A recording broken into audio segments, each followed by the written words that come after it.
Hi, I'm Seth, and I'm a product manager on the Flutter team at Google.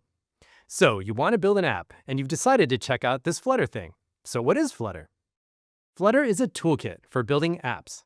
Just like real-life toolkits, it's full of tools you'll need to construct something. Screwdrivers, hammers, nails, and up to more specialized tools are part of a standard toolkit. And if you're building a house, you likely aren't starting by building your own hammer and screwdriver. Similarly, Flutter provides many fundamental tools to build apps, and the tools you'll use to build UIs are called widgets. Widgets are the UI building blocks of a Flutter app. There are title bars, buttons, drawers, navigation bars, columns, and many more widgets in the Flutter SDK.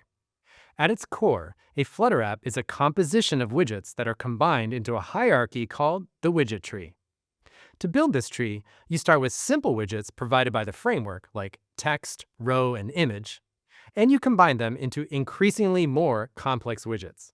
But the Flutter toolkit is more than just widgets. It also includes debugging tools like the Flutter Inspector, which shows you how your app is composed, similar to Chrome's Inspect Element tool, IDE plugins to analyze code, inspect the SDK source code, and automate repetitive tasks, and access to pub.dev, a library of over 50,000 open source packages built by the community that you can drop into your Flutter projects, like Firebase SDKs and native platform plugins. To start using Flutter, you'll need to install it on your development machine at flutter.dev/download.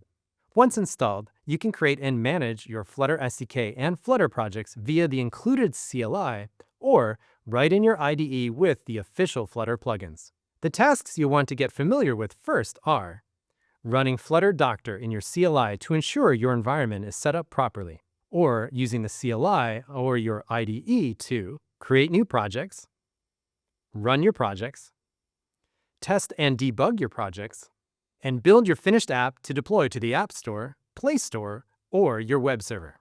If you're just starting out with learning Flutter, start by running Flutter Create, which will generate a project where you can start writing your own widgets and building an app.